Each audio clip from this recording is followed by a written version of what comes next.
Hey guys, welcome back to our channel. In this tech tutorial, we're going to teach you how you can change the position of your sidebar in the Brave browser really quickly. So let us get started. Head over to the Brave browser, and in the first step, guys, what you will need to do is make sure that the sidebar is enabled and displayed in your Brave browser. To do that, click on that icon here in the top right corner, Show Sidebar.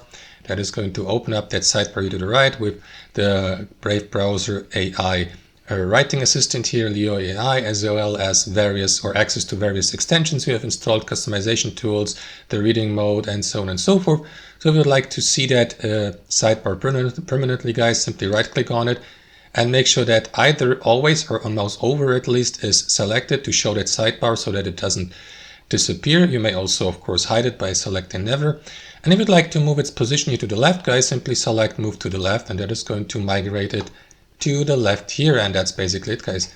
That's how it works. Hope you enjoyed this video, got some value from it, and we'll see you next time on our channel.